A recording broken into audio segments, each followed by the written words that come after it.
So today is an absolutely beautiful day. Right now it's 65 degrees in February in Cincinnati, which doesn't make any sense at all. Thank you, global warming. Today it's an incredibly beautiful day though, so I'm at the park about to go play some disc golf. And today I want to talk to you guys about a subject that I think is kind of interesting, which is hobbies that people are interested in just for the love of the hobby, for the sake of enjoying the hobby and no other ulterior reason. Recently I've been watching this YouTube channel called Byran Ropar. There's a guy who makes a bunch of miscellaneous videos. Some of them are just stuff that's related to like science. Some of them are stuff that's related to all sorts of different things, but one of his hobbies that he uploads videos about is plastic chair collecting. He collects plastic chairs, which sounds kind of weird. It sounds kind of ridiculous, but it's a really interesting thing to me because you know that he's not doing that for YouTube fame. You know he's not doing that for YouTube money. He's not doing that to get 1 million subscribers and make thousands of dollars. He's just doing that for the love of plastic chairs. He's a really sweet guy, it seems, and it kind of made me think about some of this stuff. The other day I was watching a Pokemon Go YouTube video where the new generation for Pokemon Go came out, Generation 2, and I was watching this guy's video talking about it a little bit where he was just talking about the new Pokemon and features that the new update had. And during his video, this guy was a massive YouTuber. He had like over 1 million subs by quite a bit, and he said something, I forget the exact details of like the exact quote, but he said something like talking about the new Pokemon, and he said, I've almost got all their names. I've almost memorized all their names. Like, this guy isn't a big Pokemon fan. He just likes Pokemon Go a lot, and that's why he has a YouTube channel about it. He's not a big Pokemon fan. He doesn't even know the name of all the Pokemon in the first couple generation, which kind of blew me away, that this massively successful YouTube channel, 3 times as big as mine, was able to make this massive YouTube channel despite the fact that he's not a massive Pokemon fan, which I just kind of thought was a little bit odd.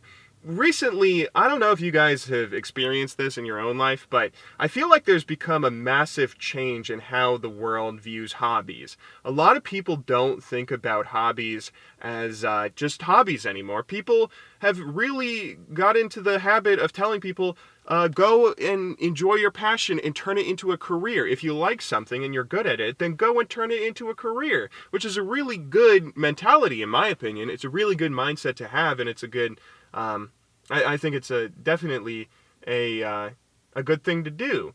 But that's kind of maybe influenced a lot of people that have gotten interested in things that they weren't fanatics over, they weren't fanatical about, but they still managed to turn it into a career. And it kind of makes me feel sad. It makes me a little bit nostalgic for a simpler, older time where people were a lot different and where people didn't just invest themselves in things for the sake of trying to become a famous person or make a career out of it. Like when I first made my YouTube channel, I made my YouTube channel in August of 2006, August of 2007, somewhere around there.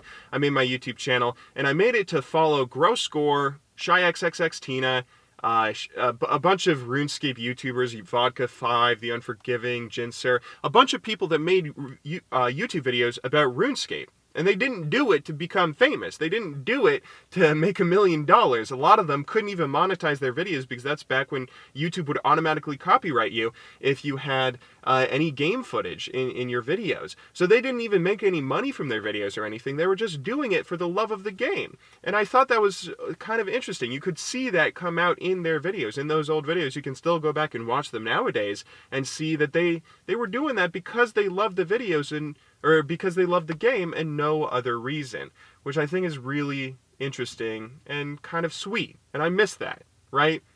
Like nowadays when you talk about a community and you say a community has a good community, when you say that you mean the community has a nice community. The community has a friendly community. The game has a popular, large community that has a bunch of people to do all sorts of things. But back in the day... not to sound like an old man, but back in the day when you talked about a game having a good community, you meant that people were fanatical about the game, that people were insane about how much they loved a game. That I don't know if you see that anymore, or I don't know if you see that as much anymore at least. And that makes me a little bit sad. Makes me a little bit sad, pining for older days. Yeah. I feel like every time this year I always say these things about how, oh, back in the day, all that kind of stuff. Every time spring rolls around, I always get super nostalgic for things I used to do. Well, but I guess that might actually be a story for another time. Anyway, though, I hope you guys all enjoyed watching today's video. I'll see you guys soon. See you guys tomorrow. Until then, though, thank you very much for watching. Good luck on the disc golf course, and have a wonderful day.